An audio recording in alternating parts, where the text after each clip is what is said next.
Na tiek, kiek mes esam diskutavę, tai ir vertinę, sakykime, savivaldybės galimybės, galbūt taip, nes visgi kas tai yra daugiafunkcis sporto centras. Tai ar jisai iš tikrųjų labai daug funkcijų, ar jisai kažkoks susiaurintas variantas ar panašiai, tai bent jau mūsų skyriuje buvo aptarta, kad tinkamiausia vieta mūsų požiūrį būtų vis dėlto centras, išnaudoti tą neužsodintą teritoriją, sakykime, ir panašiai. Dabar vėlgi objektyvumo dėlį turiu pasakyti, kad gauname jau atsiliepimus į paskelbtą nuomonių pateikimą.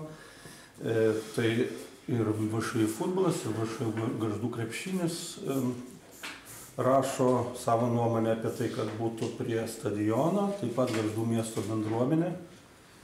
O tik, nežinau, čia bendruomenės atstovai yra, tai jie turbūt pasakys konkrečiau savo nuomonę, nes tas raštas toks įdomus 4 dienos raštas, o bendruomenės susirinkimas kviestas 5 dieną vakare. Tai gal iš ankstinė, gal žino nuomonę. Tvarkoje.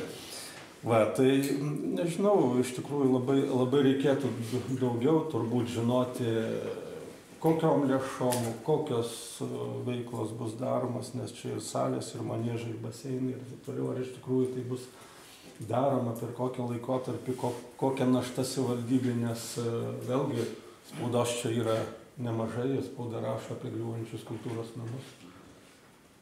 Tai kaip aš galiu sakyti, kad dar galėtume užsikrauti 20 ar kažkiek tai milijonų. Man trūksta tiek daug drąsos.